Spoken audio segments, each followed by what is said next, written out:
Okay, go ahead. Thank you, Mehran. And thanks our audience participants for attending this event.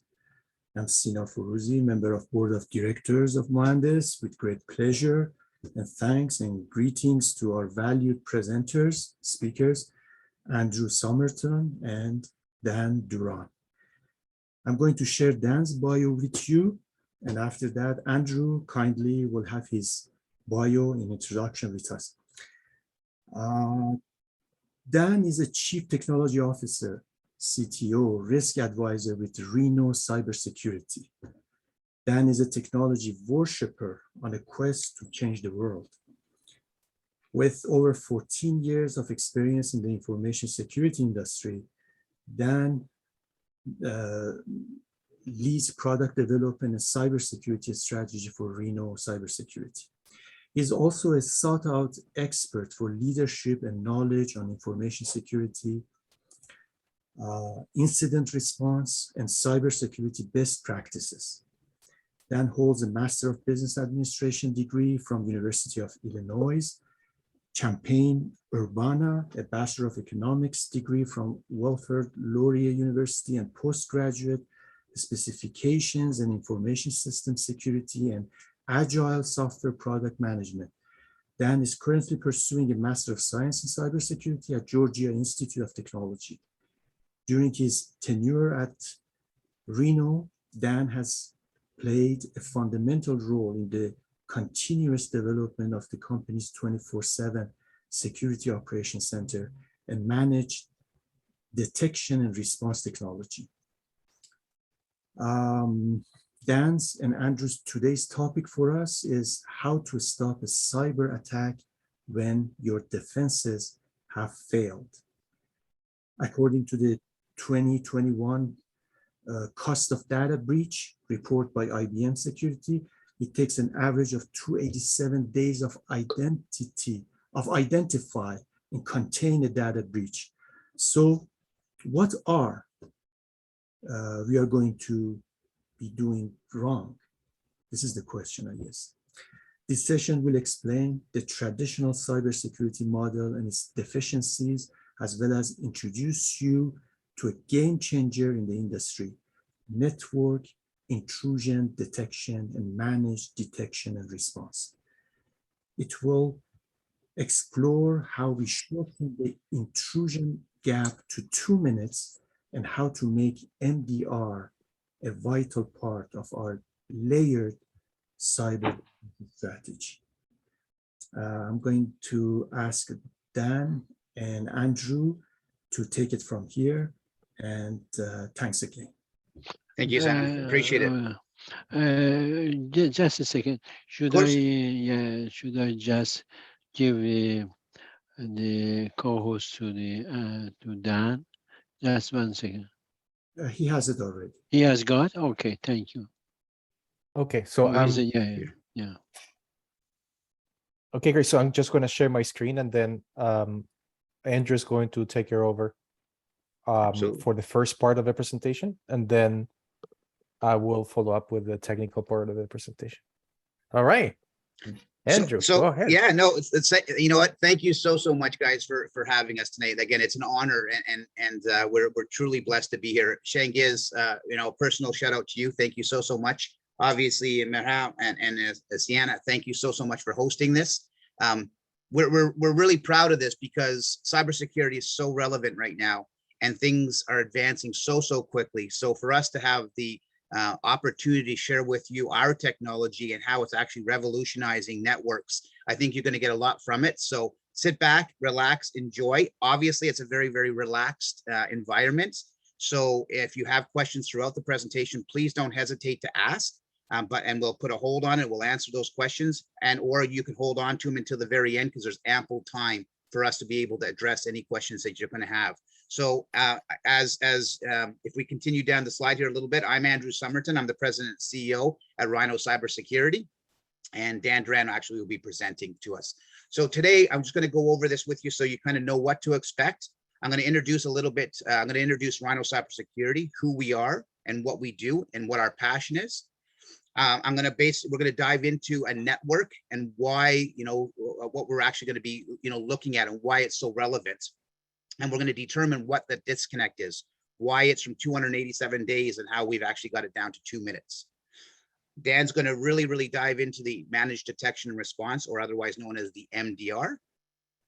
What's really cool, and again, Dan's going to smile here when I say this. So interactive demo. So Dan is going to actually become a hacker during this presentation. So you guys are going to see in real time what someone is doing at the other side of the world or in someone's basement next door or what have you, and how they potentially can penetrate a network and actually pivot and cause huge damage.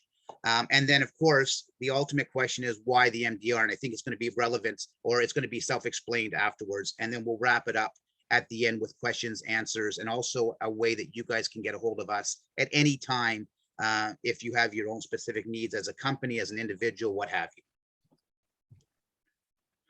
So Rhyno Cybersecurity, we're really proud. We do business with small, medium, and globally recognized billion-dollar corporations. So from startups to, like I said, multi-billion-dollar corporations, and we've been doing it for, basically 7-8 years at this point. We've been in business for 14, but our technology is about seven years old.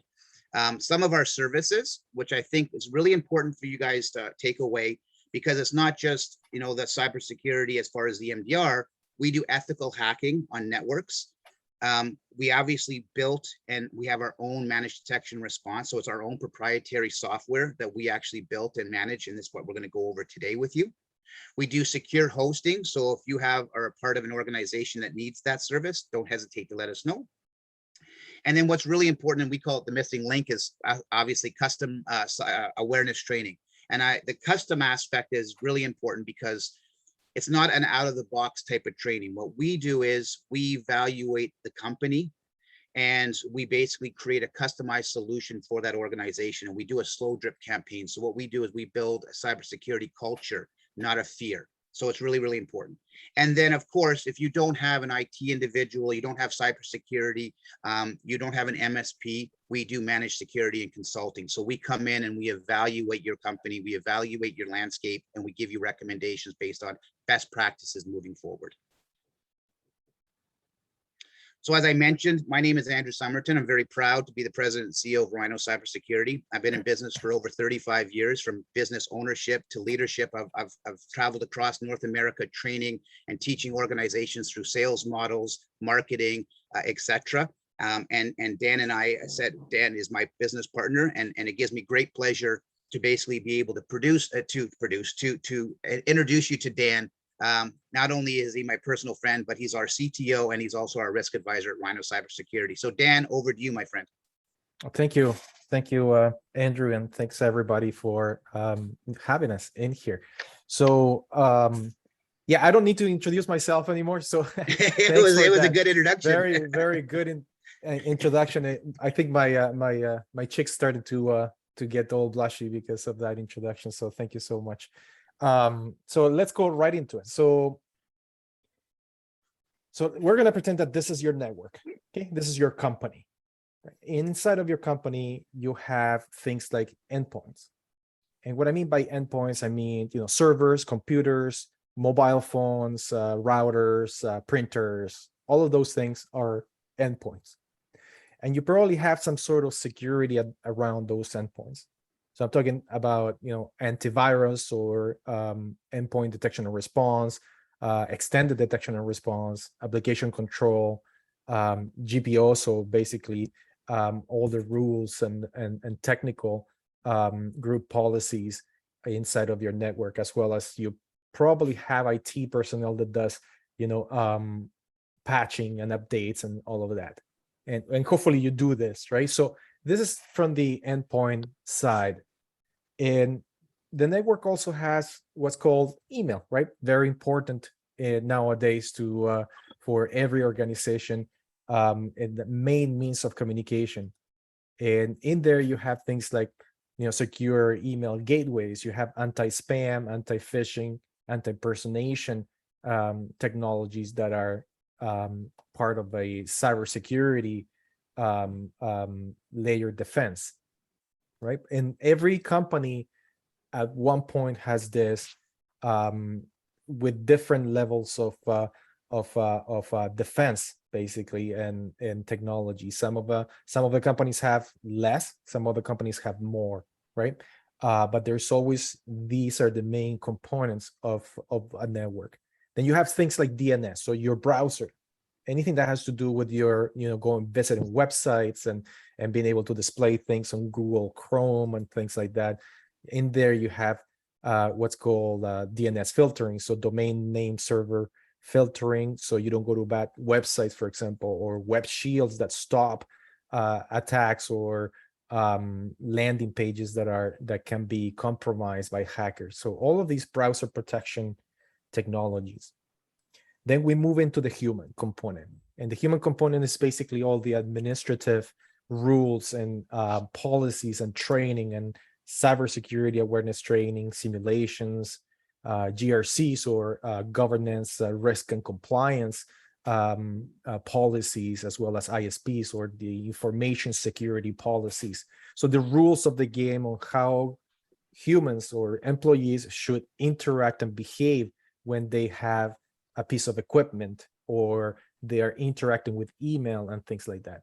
So all of these are kind of like the layers of the network, as I mentioned. And then finally, you have what's called your perimeter security, so your firewall. And firewalls are really, really good. I mean, it's a really robust type of technology that's been around since forever, probably before I was born. And firewalls do a really good job at stopping anything coming from the outside world, right? So anything from the untrusted, ugly, nasty internet out there into your little tiny, secure and private network, right? So the trusted network, which is people inside of your company, people inside of buildings, employees. But all of these technologies that I'm showing you right now are the basics for cybersecurity, but they all have problems. They all have security holes. They all have potential. They're susceptible to cyber attacks. So if we look at the endpoints, for example, up here, you might have vulnerabilities on a server, for example, or a database.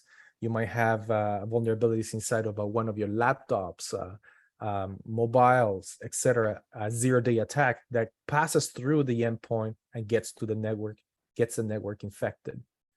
From the email side, you might have an email that is from a scammer, and you click on the phishing email, and then you download malware and infect the network at the end. Same with the DNS. If there's a link that you click on an email and it goes to a landing page that has, for example, username and password, you enter that information in there and you're giving away your credentials to the hackers. And then from the human component, they say that the humans are kind of like the weakest link when it comes to cybersecurity, because they can be deceived very easily through impersonation, through CEO scams and what have you. So the firewall at the end also has its problems. And just as I said that the firewall stops anything coming from the outside into the network, the firewall has problems also because anything initiated from inside the network, so from the trusted network or the trusted company out, so something is initiated from inside going out, the firewall does not stop that because the user is trusted, right? So the user is trusted, they click on something and then they connect to the outside through the means of like a piece of malware. And what happens when that exact event happens? You get something like this. Okay, so this is the typical malware being installed on an endpoint or on a laptop or workstation. And as soon as it gets installed, then the hacker or the malware starts talking back to the mothership, or what's called the command and control server, which is part of what we call in cybersecurity the cybersecurity kill chain. It's one of the links or the steps in the cybersecurity kill chain, or if you're a bit more knowledgeable, it will be kind of like the MITRE attack framework. So once this situation happens, you don't even know that this is happening.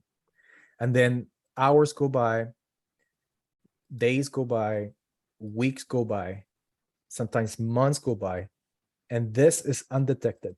So imagine this is your network, and right under your nose, this is happening. You don't even notice that this is happening. And hackers are expanding their foothold inside of the network by doing a lot of the activities as part of the kill chain. So I'm talking about credential dumping. I'm talking about escalation of privileges to admin, admin privileges, pivoting from place to place to find vulnerabilities on other servers and computers, and so on. Credential dumping, I think I mentioned that already. All of these activities. And at the end, as the time goes by, depending on the security level of your company, if you have really bad security, this is going to take very fast for hackers to be able to get a foothold on the network. If your security is really good, then it will take them a while, but they'll still be able to get in. And at the end of the day, what happens is that there's just one detonation point. And the detonation point is where the hacker activates something like this. And this is how you get ransomware, where hackers, they encrypt every server, every computer inside of your network. And then they exfiltrate the data. So they steal all the data from whatever they can get a hold of, like servers, databases. And then they ask for ransom. And when they ask for ransom, it's usually in terms of cryptocurrency. You're negotiate and you have to give them money so they can hopefully send you a key to the crypt, the servers, right? So this is the case of ransomware. And this is the study of a cost of a data breach report by IBM Security. And if you look at this number here, this is the average number, and I think Andrew was mentioning this. This is the average number of days to identify and contain a data breach. It's 287 days.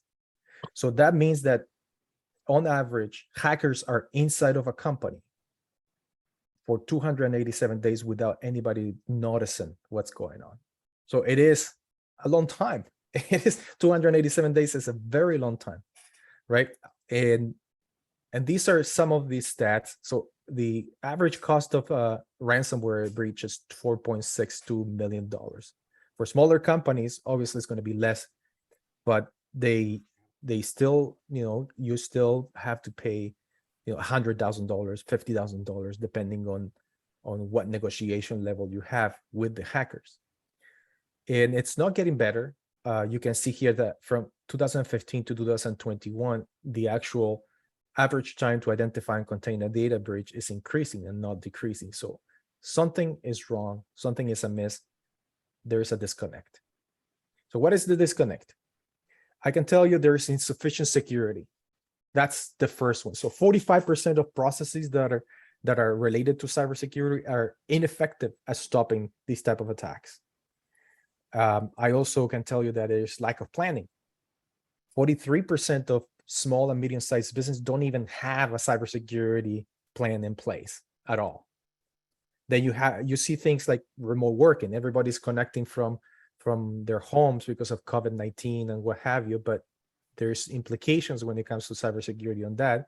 And then cloud adoption. Everybody wants to move to the cloud as opposed to having on-prem servers and what have you, without noticing the risk that are pertaining on cloud adoption.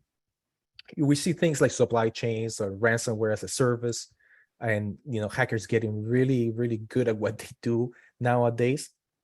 But we also see a workforce shortage. And for example, 750,000 jobs are unfulfilled in the US, and over 30,000 jobs are unfulfilled in Canada.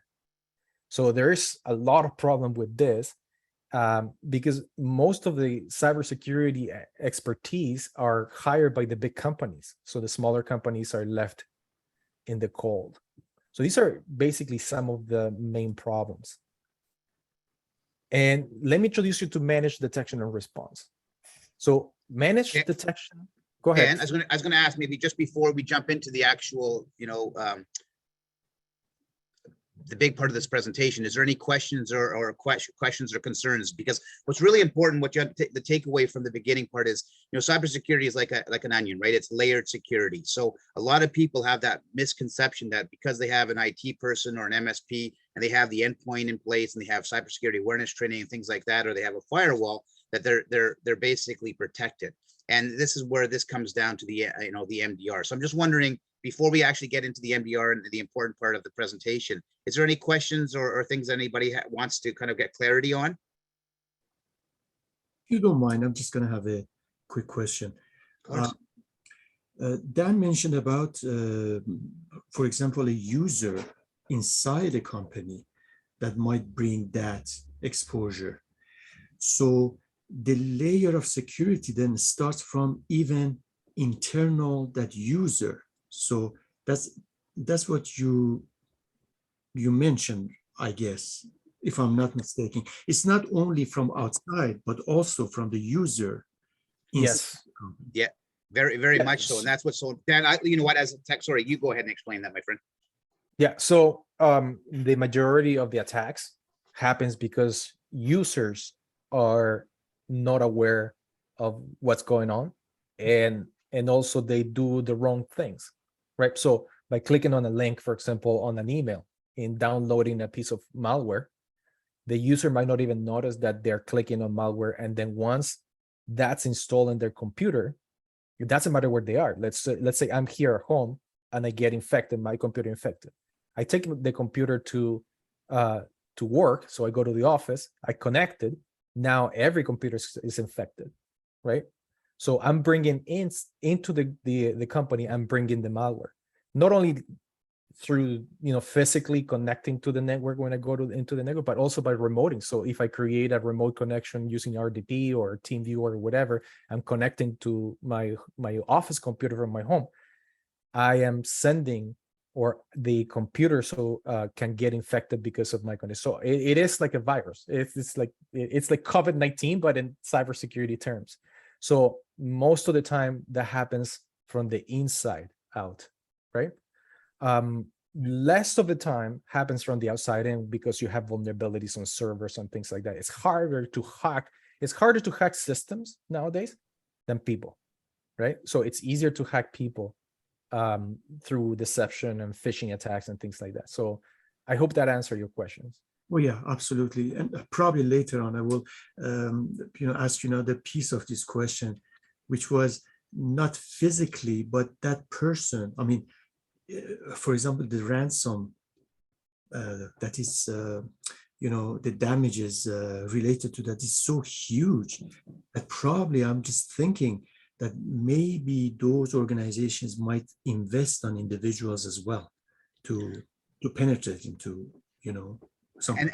And that's a really great point. And so to Dan's point, that the reason we call it layered security is because a lot of the times the risk comes from within, like so Dan just alluded to, right? So a trusted person downloads malware who's inside the network, and if they don't have a system in place, they have all the systems in place like Dan showed at the original screen and the firewall, but if that's inside, then the reality of it is it goes undetected, and that's what Dan's going to go through, so you can see the importance of having this missing link.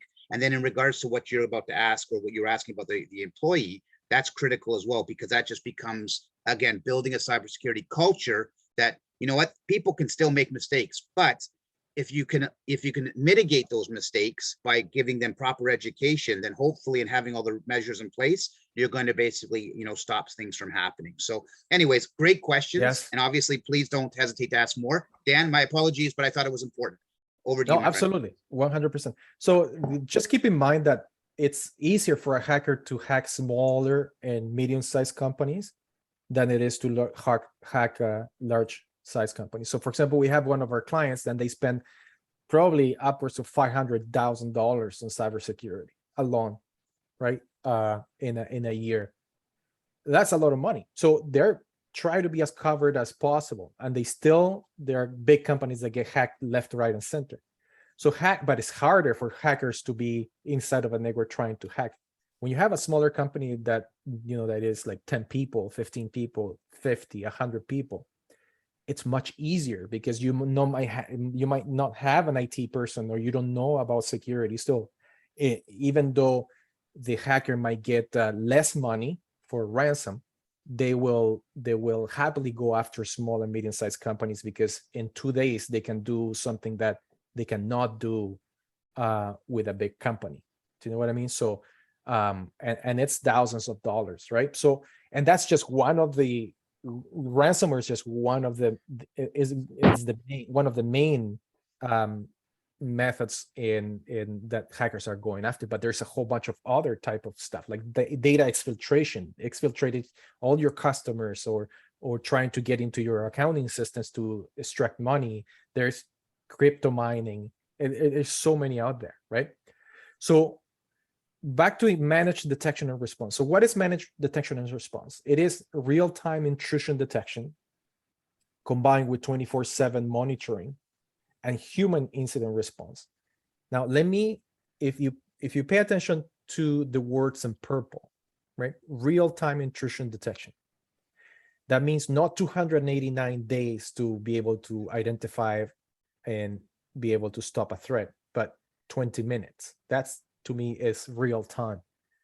24/7 means that it is managed 24/7, right? So for New Year's, for example, or during the night or the weekends when people are sleeping, like most of us, like we tend to sleep at night, right?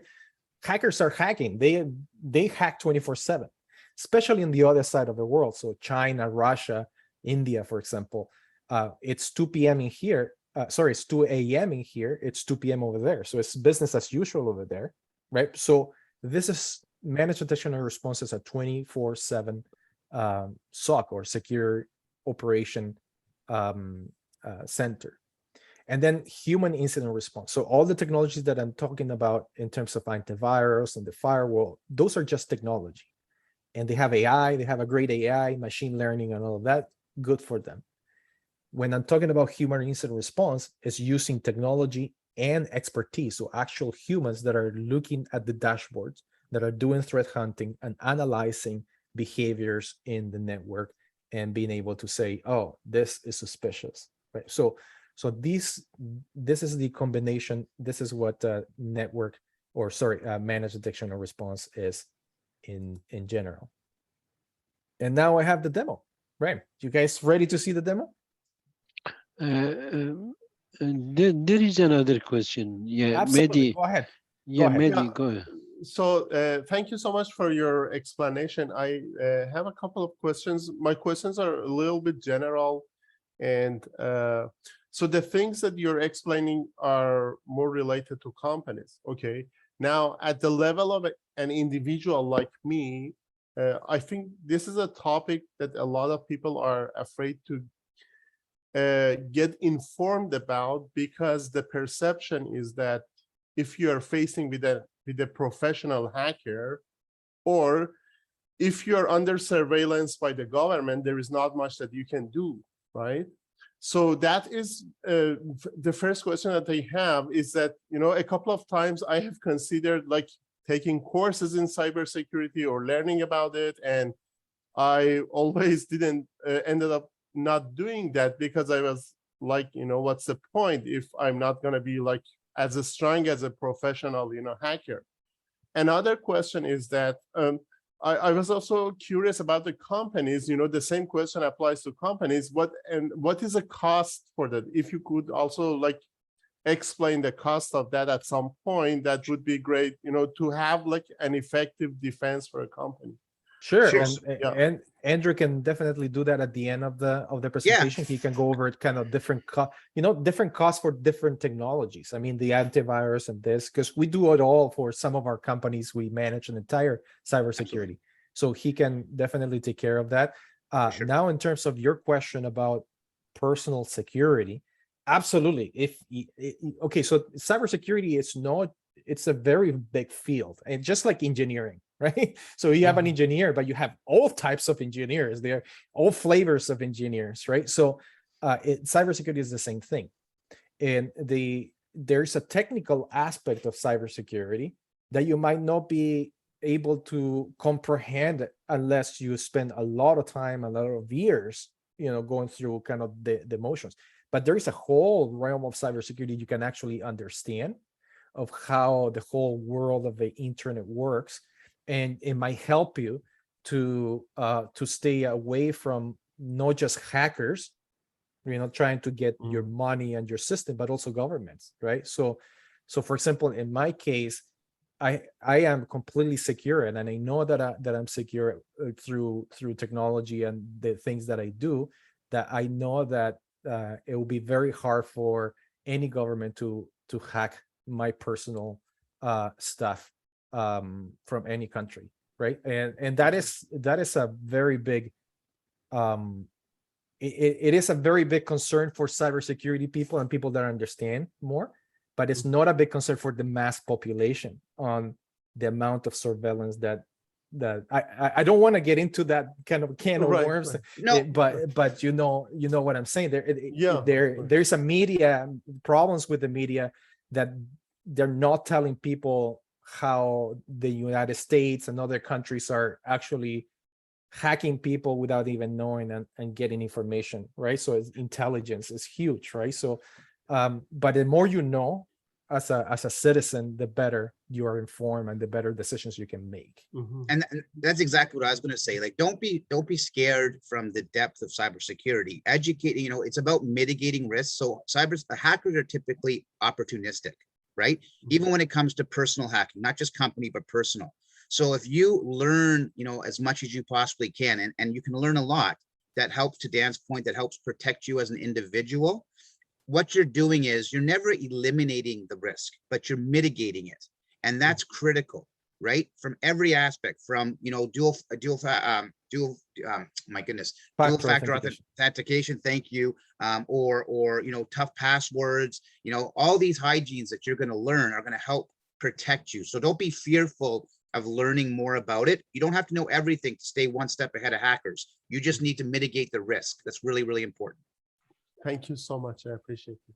Of course. We had another question. I think Alice Teresa had a question too. He's raising his hand. Hi. First of all, I want to thank you for the very nice presentation.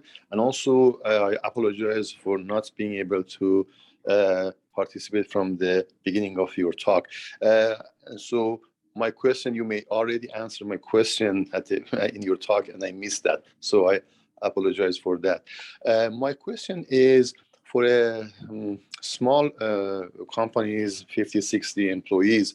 Do you think the current security things which Microsoft is offering is good enough, or no, we still need to empower ourselves with more securities and tools to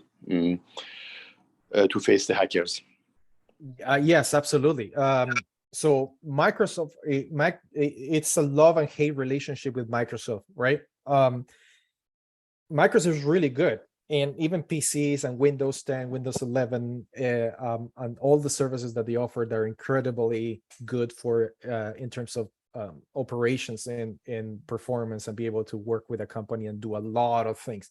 But because in the market, it's so big for Microsoft that they get targeted left, right, and center by hackers, right? So they try to do as much security as possible, but there's still lots of holes. For example, just yesterday, there was a new zero-day attack on Exchange server, and our client is struggling to fix the problem because they might get hacked, right? So to answer your question is, Microsoft alone is not enough. It's never enough. So you might have different types of technologies in Microsoft.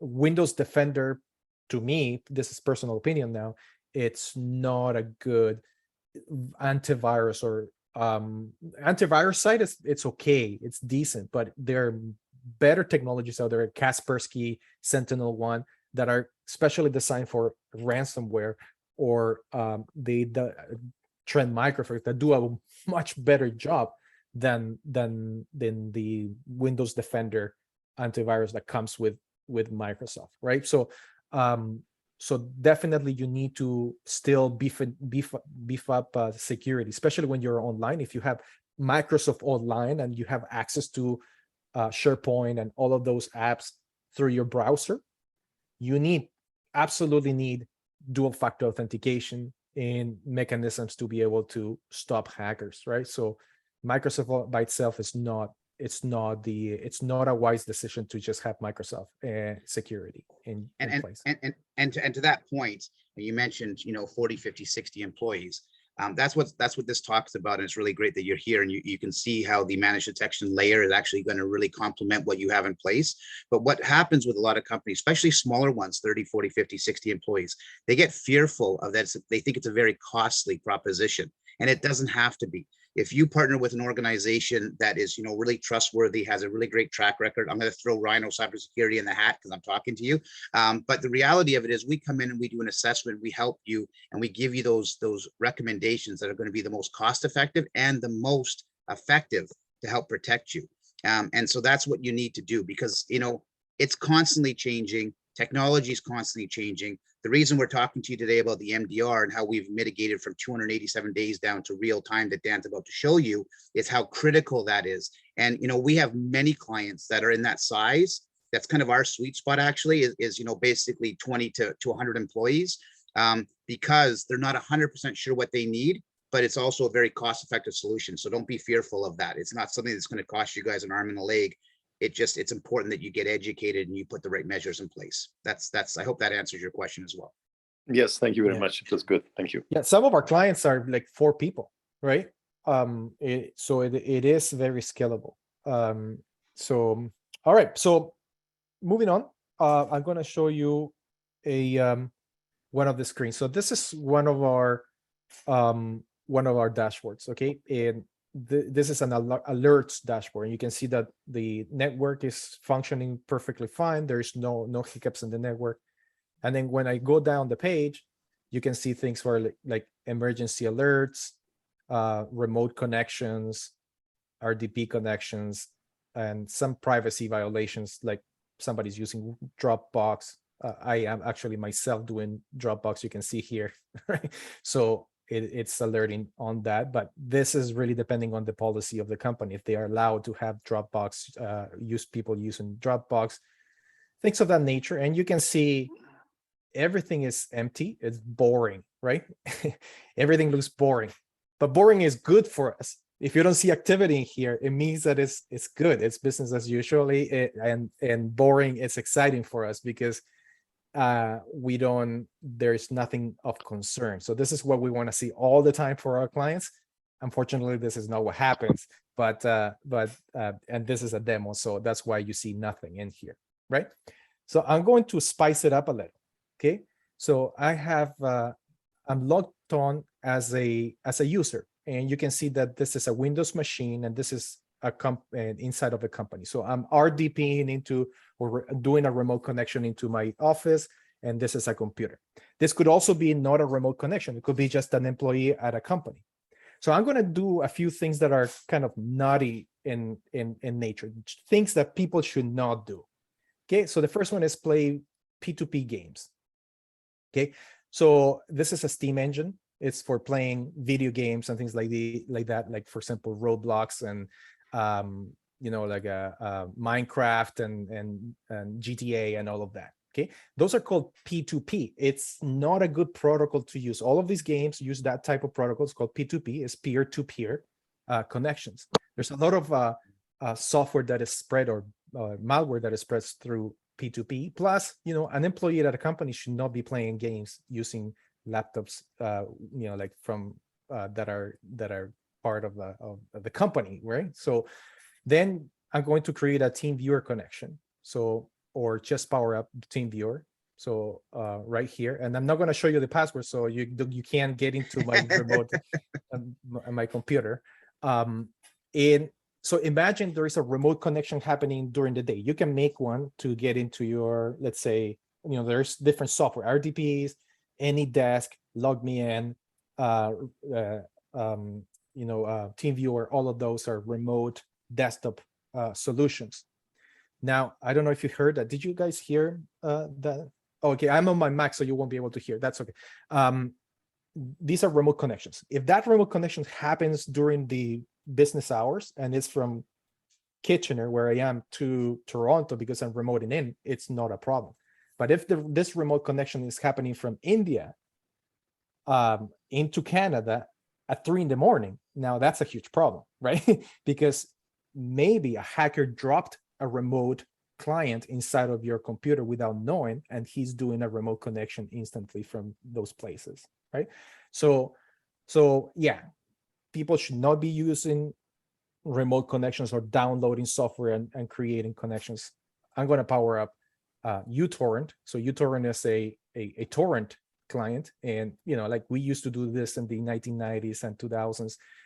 People downloading movies, downloading games, downloading software, and especially software. Usually the software has malware, right? And then I'm going to power up a Tor browser, right? So Tor should not be used in company equipment because hackers use Tor a lot. Tor is good. It's for like to protect your identity. So if you in places like Iran right now, they're using a lot of Tor because people are trying to voice what's happening in there before the government tracks down on them. So Tor is really good to keeping your identity private. And you can talk to me more about this so you can pass the word around in Iran on how you can protect people in there when they're voicing their concerns, right?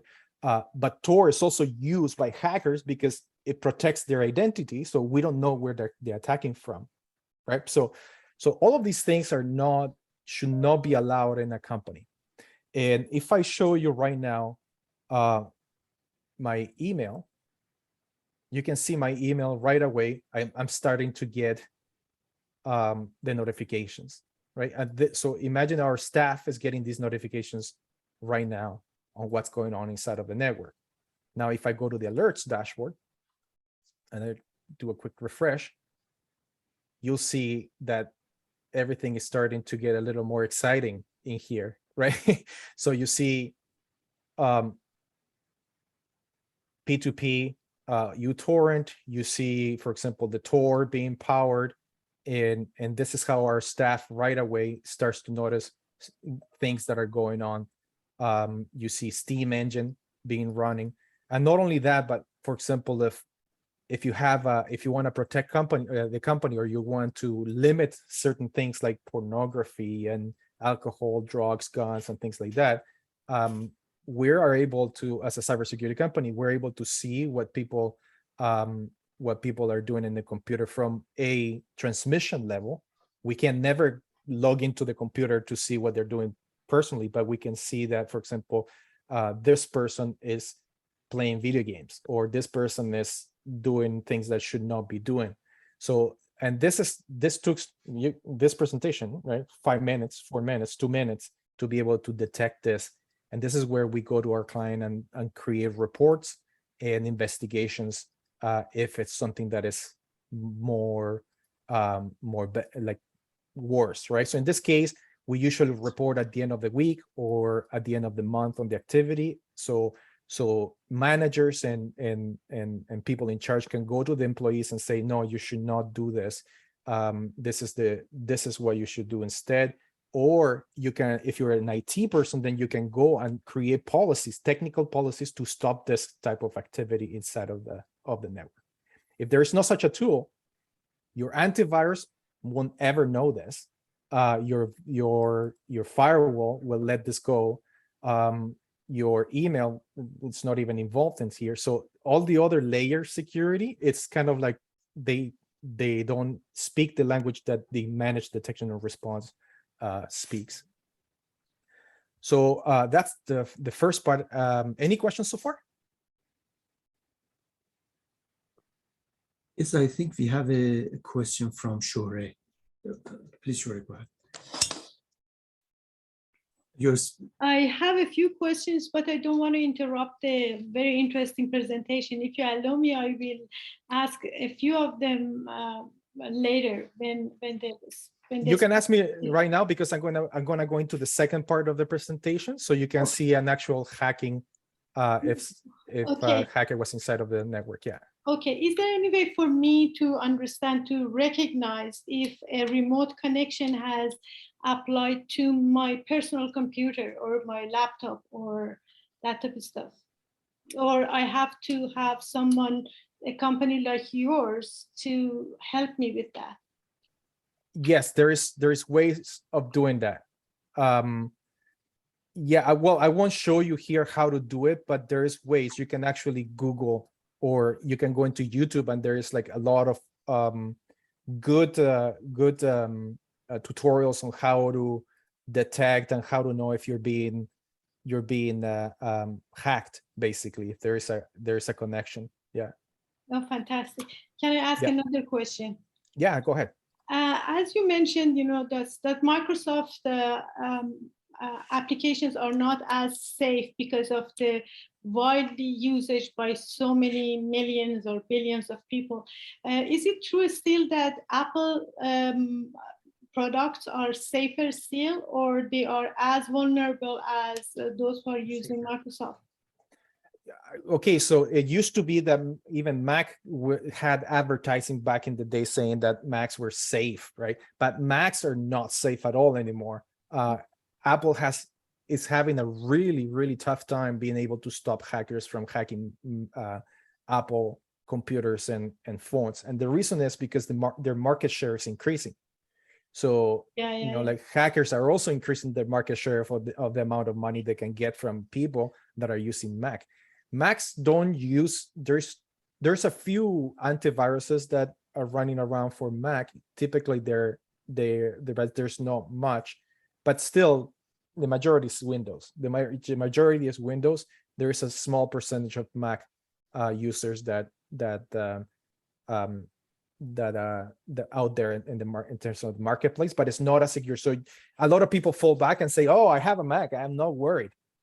But that should not be the case. You should never assume, right? Now, in terms of mobiles, I was going to say iPhone. Yeah. Phones, Apple is doing a very good job, and it's always done a good job with securing Apple devices. So I own an Apple device, not an Android, because of the same reason. It's a very close environment. So Android is it's an open source technology. So you have Samsung, you have HTC, you have Sony, you have so many vendors that are putting the software inside of the computers, the Android software, right? And because of that, then there's a lot more hacking going on Android. But iPhone is a closed environment, which means only Apple can sell iPhone, and only Apple can have the operating system, the iOS, inside of the iPhone. Nobody else does. So they are able to control the amount of security in their appliances, right? So, but the thing that you need to do is always keep everything up to date. As soon as there is a release for your phone, make sure you apply those, and that should be kind of practice for everything. A Mac and a Windows device, Apple, wherever there is a new update, make sure you do them or set them to automatically update. Fantastic. If you set them to automatically update, make sure you have a backup, because if you have especially if you have a Windows device, let's say a Windows 10 computer, if there's an update and automatically applies that, it might crash your computer because the update is not good. So you need a way to restore that, right? Okay, good. I hope that answered your question. Yeah, it did. And I have another question, if I may. Sure, go ahead. Oh, thank you so much. So let's say that I am an owner of a small company, something as you mentioned, let's say 10 people. But all the accounting is done by one financial institution, let's say TD Bank. And one of these hackers can get into the account and withdraw some money because they are hackers. I guess they can do it. Eh? So in this case, who is responsible for that? Is this the owner of the company or TD Bank that had allowed it? Because they should have some just tools to avoid it. Yeah, so that it so if you get hacked, right? Right.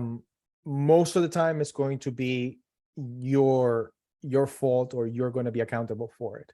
Okay, so unless their infrastructure, so the TD Bank or whoever the bank is, their infrastructure is compromised. So if a hacker goes after the company and then they hack you because the company got hacked, it's they're responsible.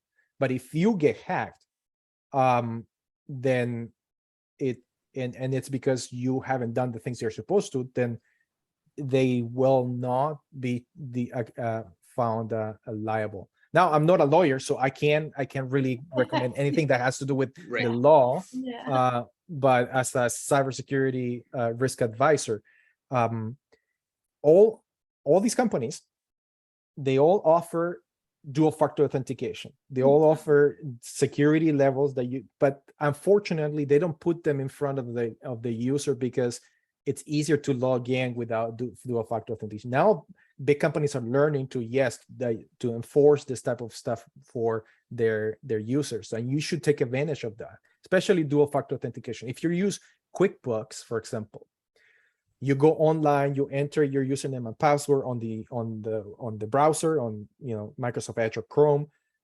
Make sure you have dual factor authentication, because if a hacker steals those credentials, that's it. They'll be able to get into your account. So, but if you have Google Authenticator in your phone, even if the hacker has the credentials, they won't be able to log into your account.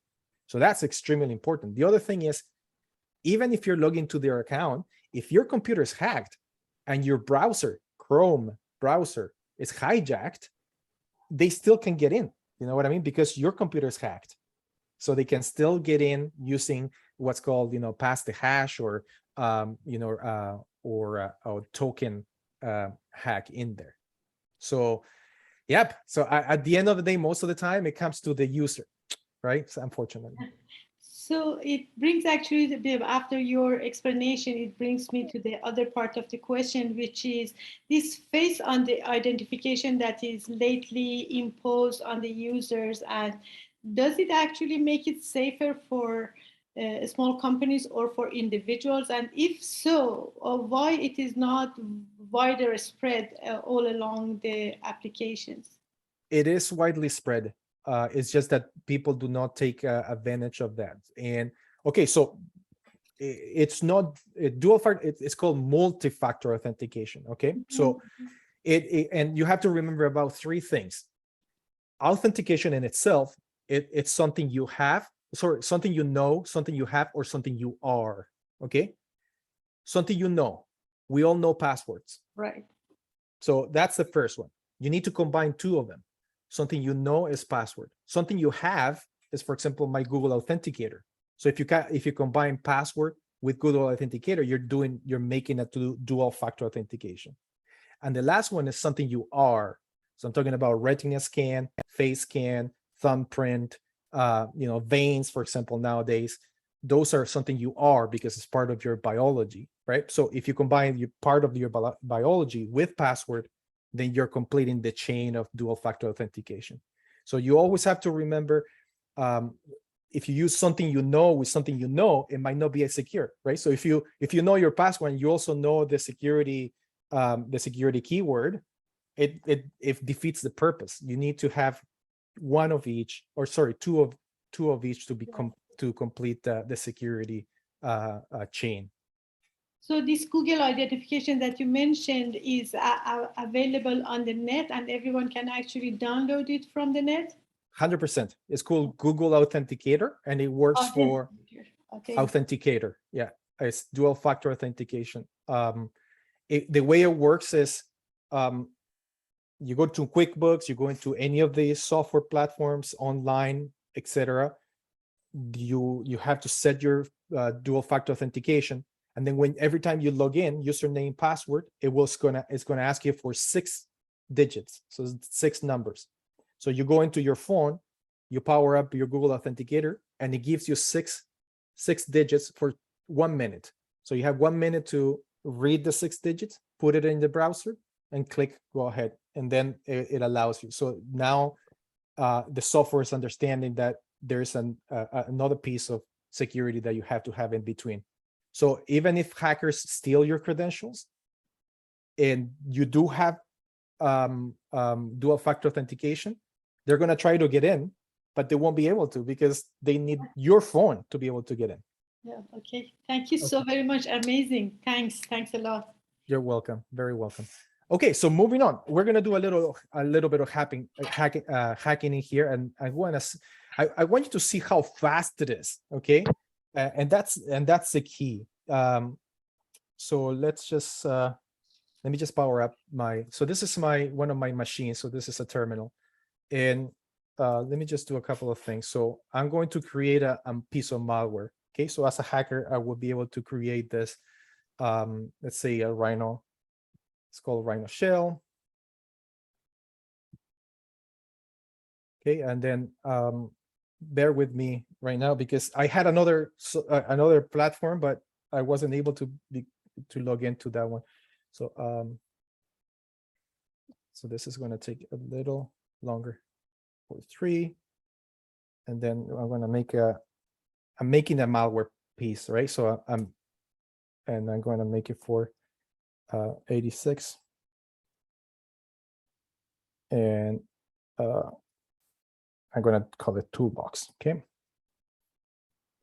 So what I'm doing right now is just creating a piece of malware. So this is what's called a RAT, or a remote access Trojan, and this is what typically hackers do. So what I'm creating is a piece of software. Okay, and it's going to be called toolbox.executable.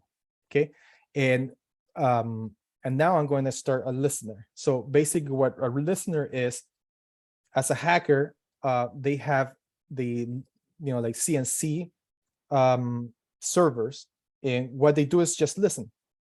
That's exactly what the servers do. They start listening to any person in the world that would download the software, and as soon as they install it, then it catches a connection. Okay, so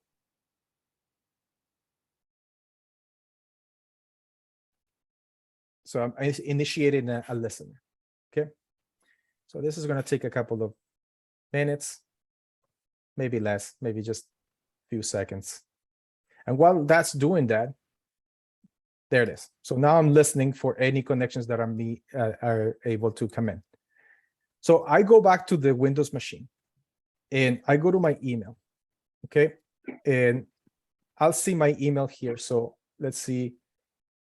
Let's suppose this is your email and somebody's scamming Dan Duran. Okay, and they're pretending they're Dan Duran, that they're able to spoof Dan Duran. And it says, "Hi Dan, this is a software you requested. It's called Toolbox."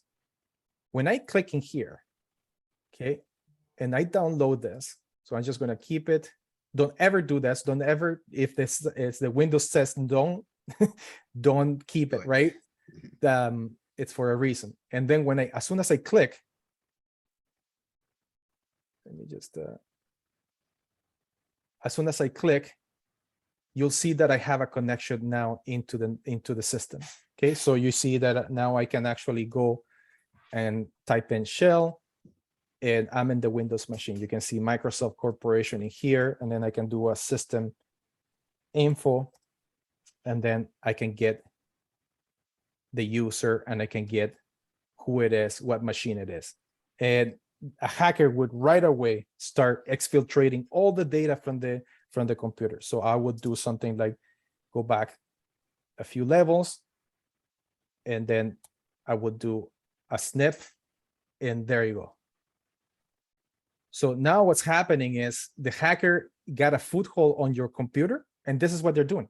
They're extracting every single hash from your computer to see if they can get into your computer, into your passwords. So if you, by any chance, have a note, let's say a notepad, a text or a Word document, or any type of passwords, usernames, a cheat sheet inside of your computer, if your computer gets hacked, those passwords are going to be owned by the hacker.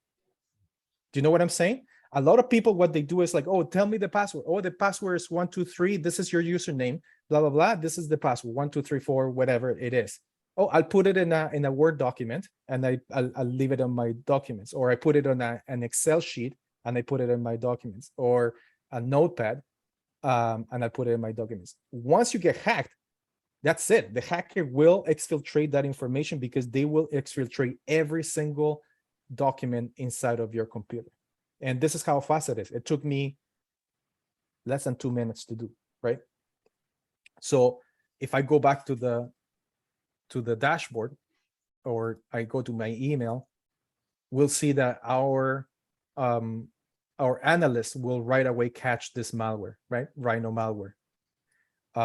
And not only that, so not only this, but then if you go to our dashboard alerts, then you will see, let me just put 15 minutes in here. There you go. You'll see the payload. You'll see a payload, you'll see a download, right? An executable downloaded.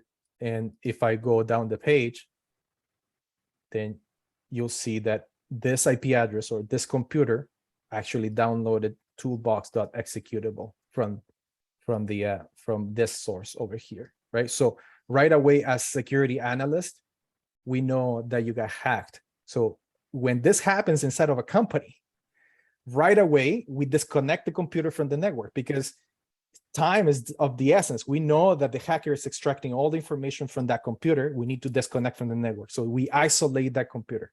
We start doing containments because the hacker right away after they do that, they're doing multiple processes at once. It's not just one process. They start pivoting to other places where they can. So we need to identify which computers are hacked, and we need to do what's called containment. We need to do traffic shaping, so to be able to reroute traffic and stop the attack.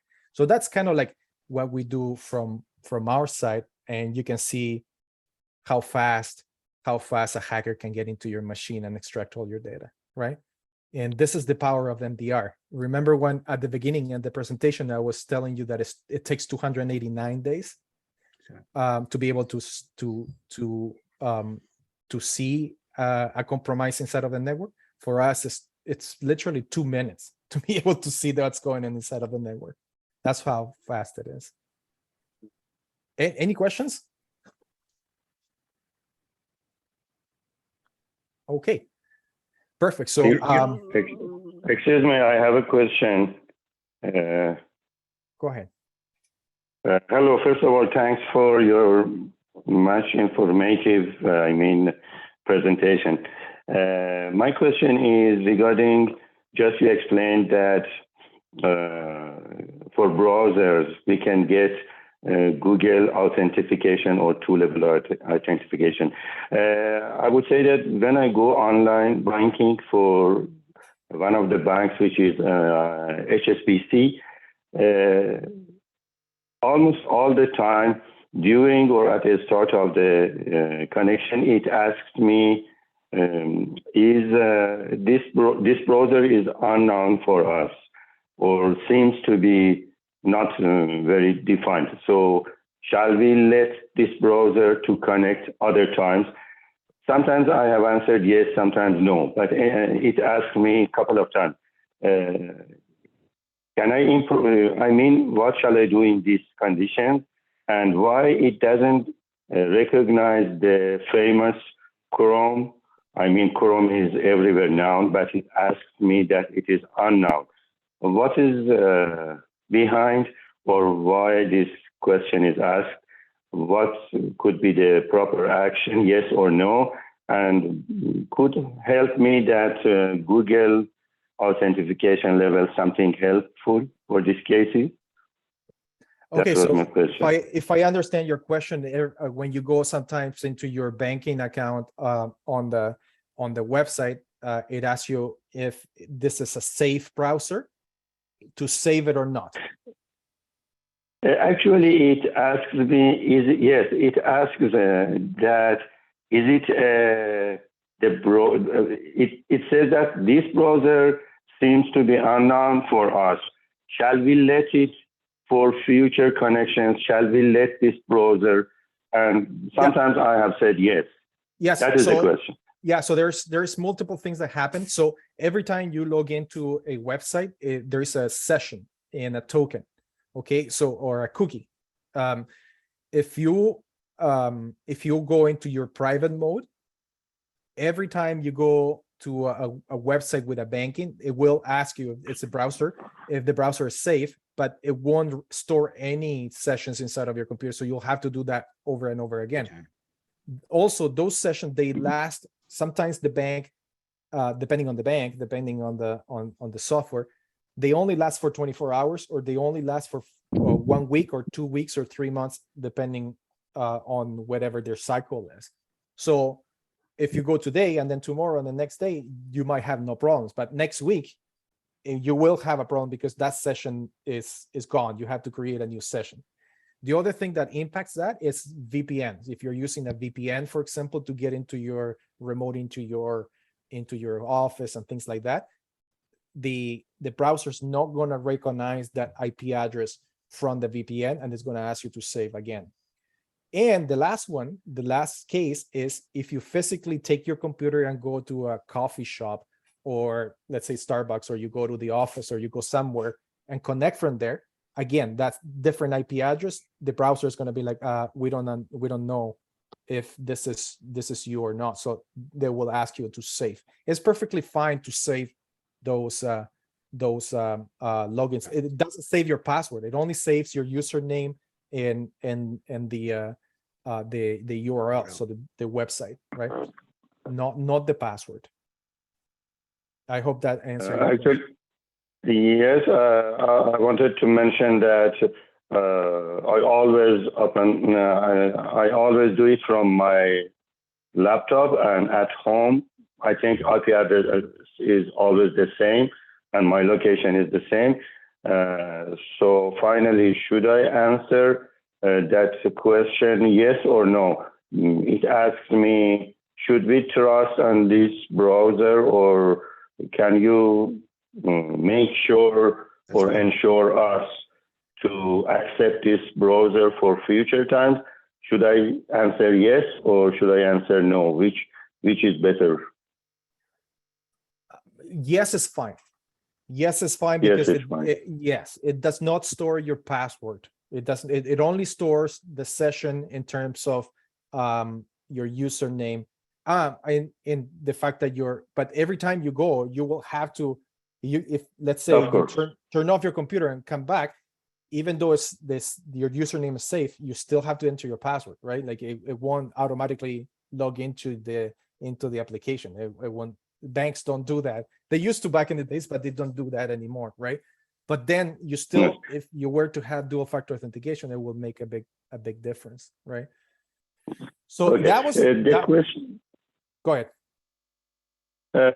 You mentioned a new private window. Is it different from incognito? Does it have any better features from incognito window?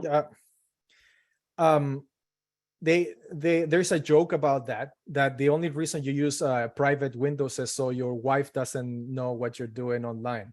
That's it, right? It just clears your cookies. But incognito does nothing for security. All it does is just it creates. Look, for example, if I go to my history here, I'm not able to see my history using incognito, but that's just about it. It's not. It doesn't mean it's more secure and less secure. It's the same. It's the same as running a normal window. Okay. Thanks. Thank you a lot. Yeah, you're welcome. Okay, I can answer one more question before we go back into the presentation.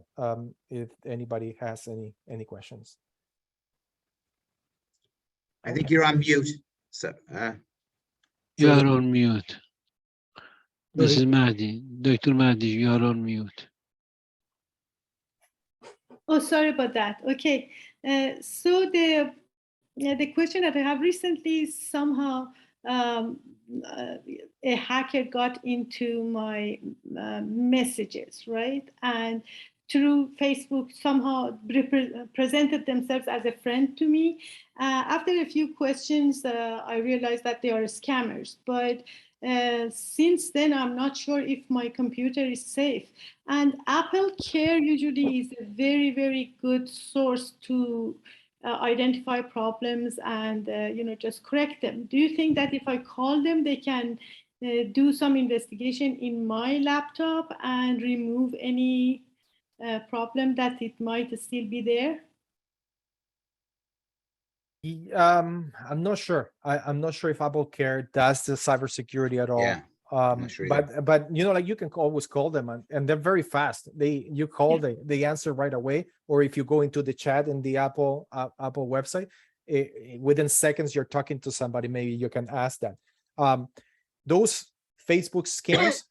What there's a couple of things that I can add about those Facebook scams. First of all, whatever password you use for Facebook, Instagram, LinkedIn, or whatever social media, make sure that you don't reuse the same password for everything else.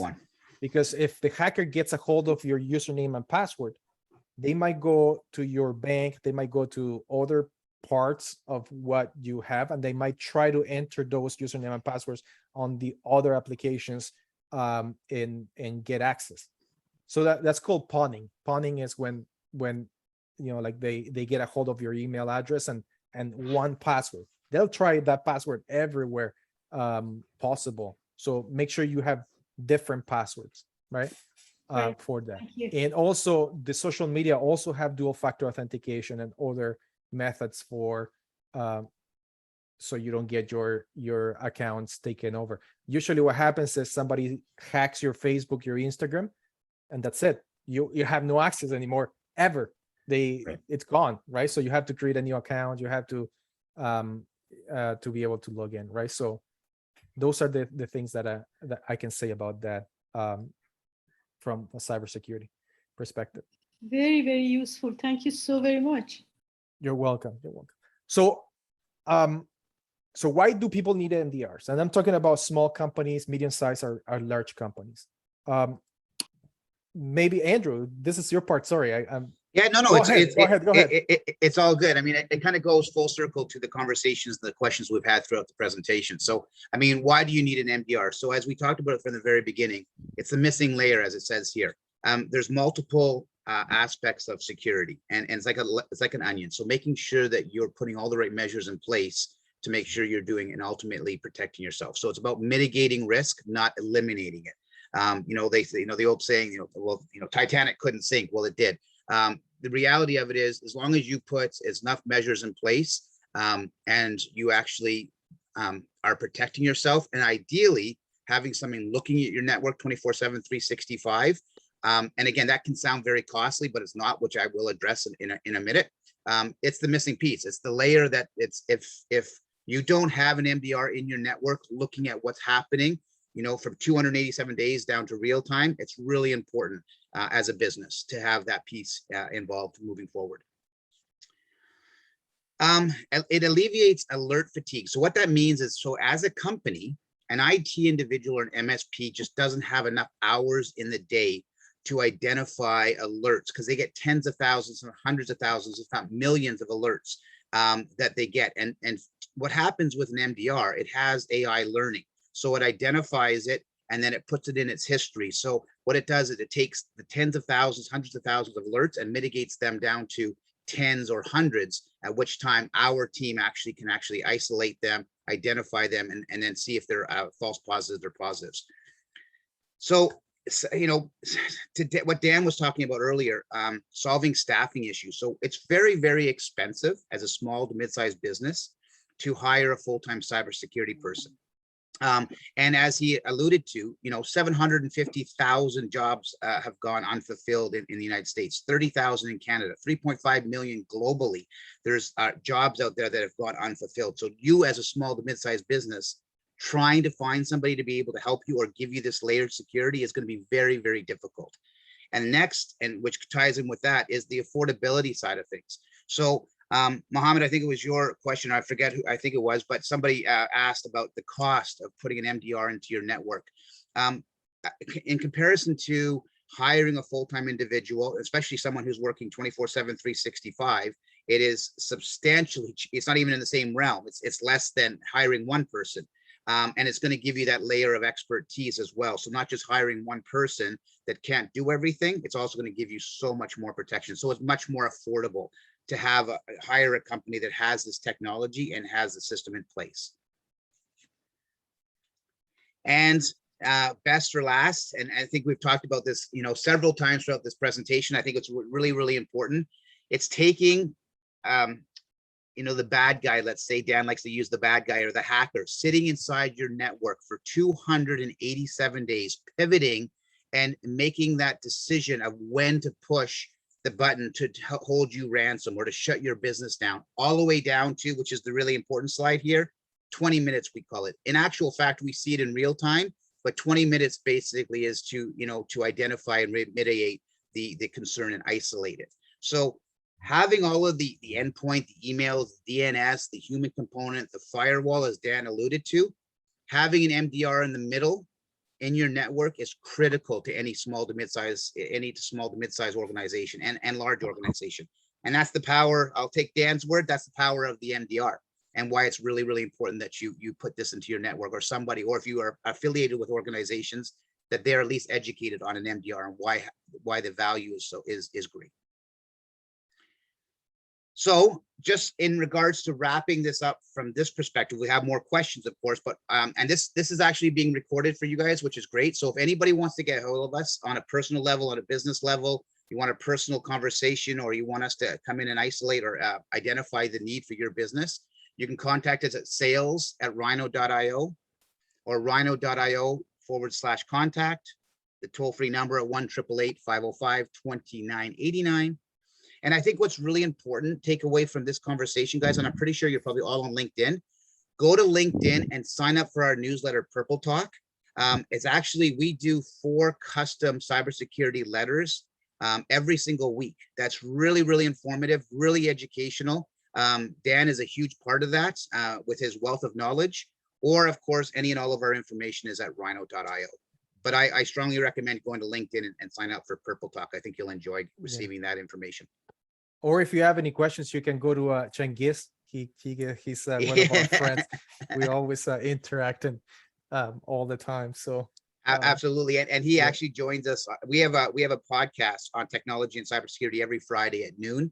So please feel free to join us. I know he's very, very forthright with that, and he shares it every Friday. So Cengiz, thanks for that. And if you guys want to join us at any time, I'm hopefully you will see you there, and you'll get some more information. And we have fun with it. It's just a fun, interactive hour long. Yeah, absolutely. I just add, for the benefit of everyone, Dan and Andrew have a YouTube channel also called Get Cyber. You can search for that channel and subscribe to it. And they have over 100 videos in that channel about cybersecurity with very simple, non-technical explanation of almost every matter in cybersecurity. So that's a very good source of information for you to learn. Thank you, Cengiz.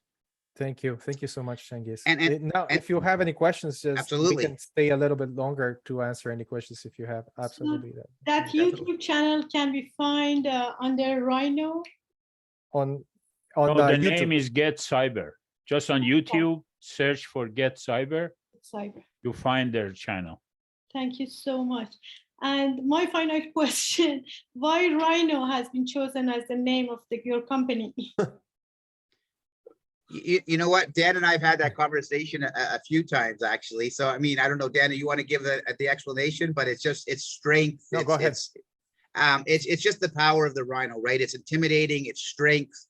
It's powerful. There's a multitude reasons for it, and not a lot of people basically have used the Rhyno for their logo, and we just thought it was kind of like I said, that we had several talks about it, so there's multiple reasons why. So I hope that answers that question. Yeah. But it's because every single animal is already taken. So just kidding. No. Simple enough. Thank you. So I have one more question. in terms of careers, because you also mentioned that there are a lot of careers available in the United States and in Canada. Absolutely. If someone wants to get trained for these types of jobs in the market, what training path would you recommend? And is there anything that your company would provide, in terms of training for individuals who are looking for careers in cybersecurity? I understand that there are a lot of courses available online, on Udemy, Coursera, and different websites.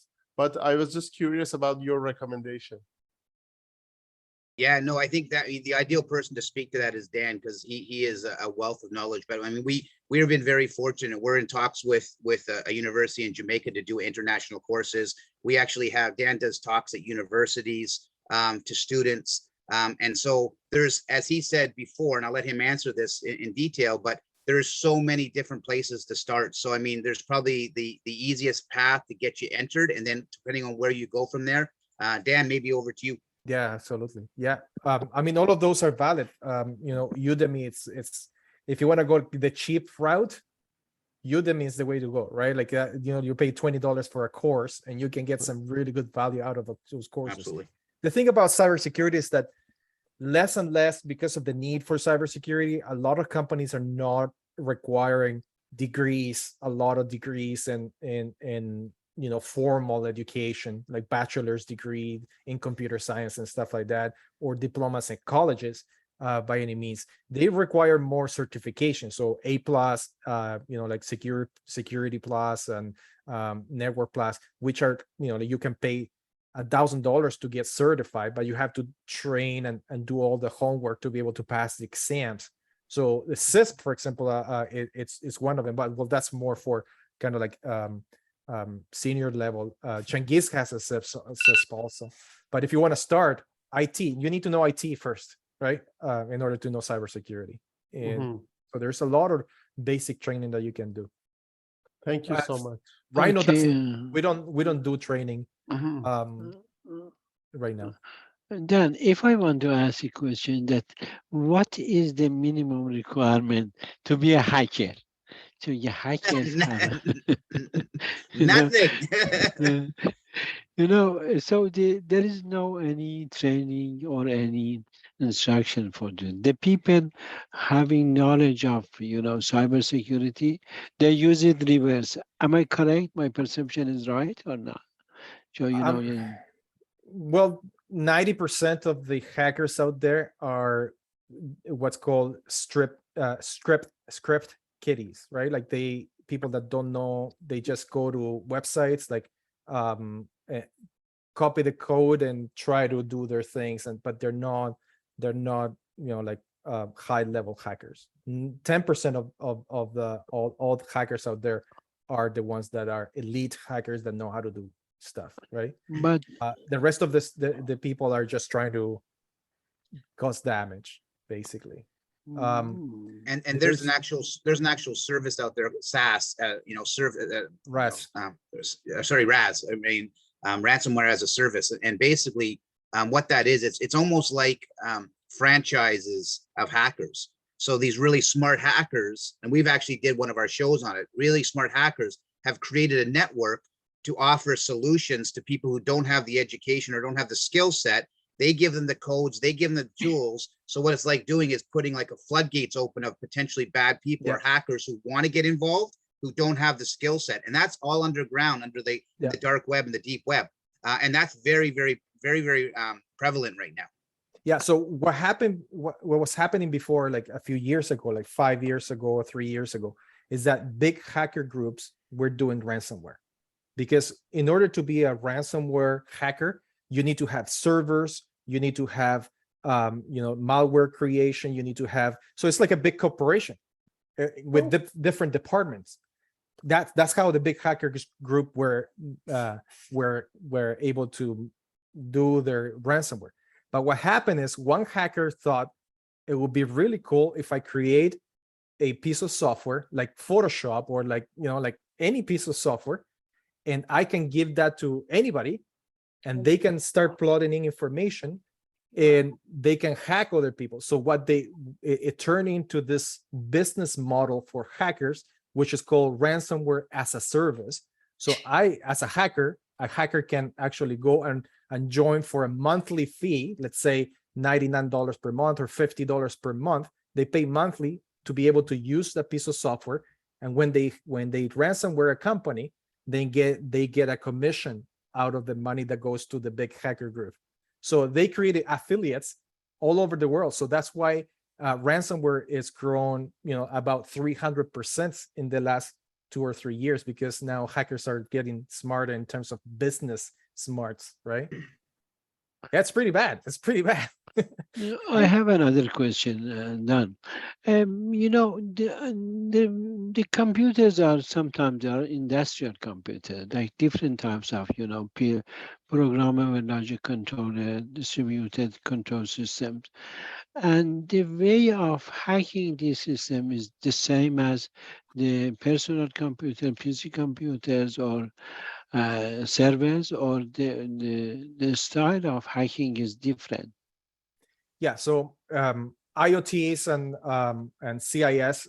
So basically, if you have a factory and you're running machines, those are layer 2 devices, right? So I'm not going to get into the technical stuff, but basically there are ways to hack those. As soon as a device has an IP address and is connecting to some remote location where you can get into the dashboard to see the performance, they can be hacked, right?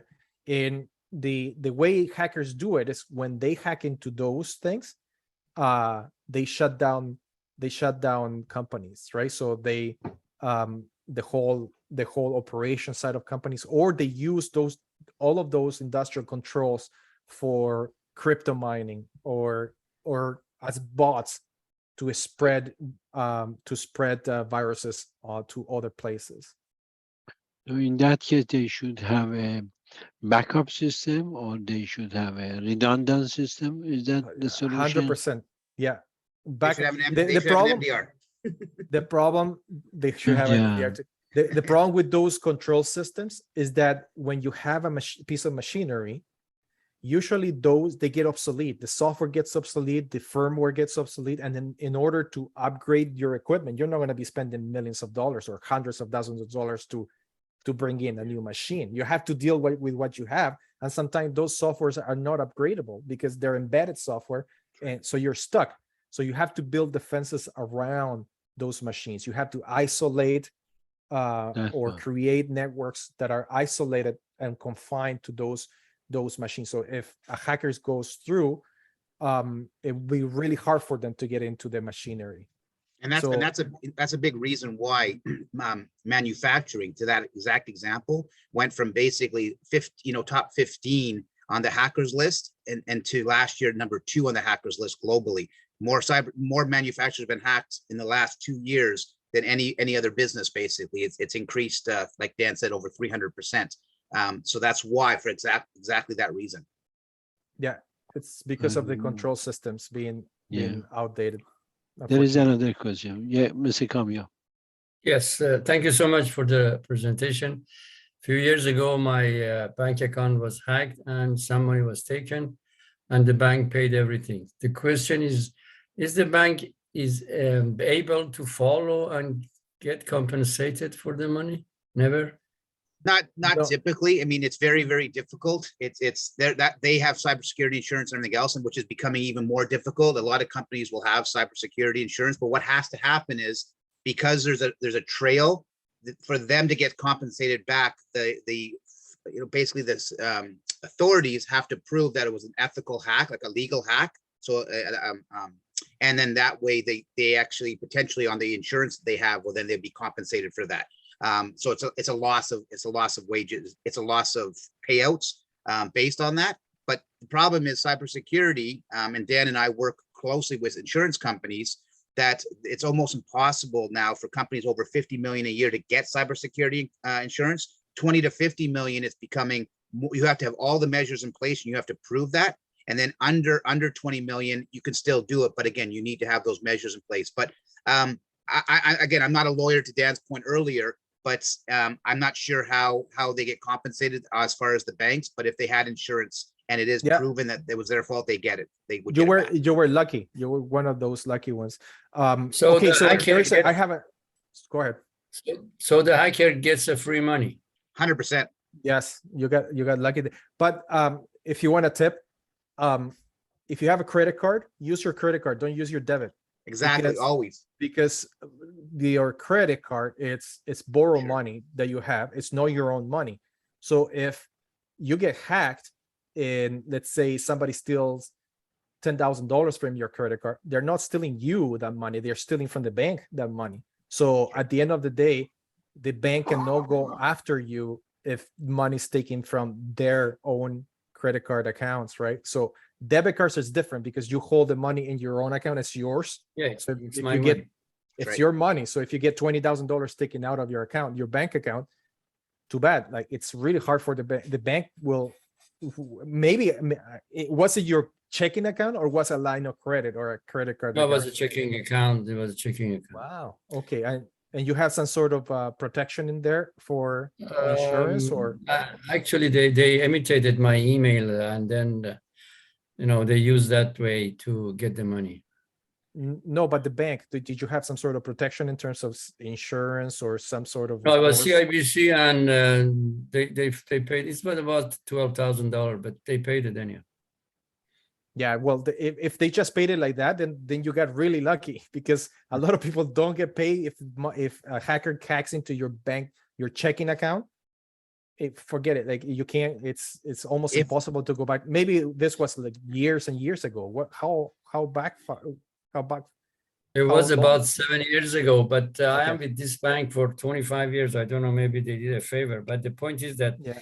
they didn't take a whole sum in once. They took it, a small pieces. amount, So that's and, it. It probably wasn't. It wasn't probably you that was hacked. It was your credentials that were hacked, and then a large organization was hacked. Like a lot of times, what happened was bank machines would actually be hacked. They would take the credentials, and then if they could prove that the bank machine was at fault, therefore they're covered. They're covered, but it has to be legally proven. So that's why you'd be covered. But if you were hacked personally and it was only your account, that's where you would have a very difficult time receiving your money back. So depending on the Especially circumstance. nowadays.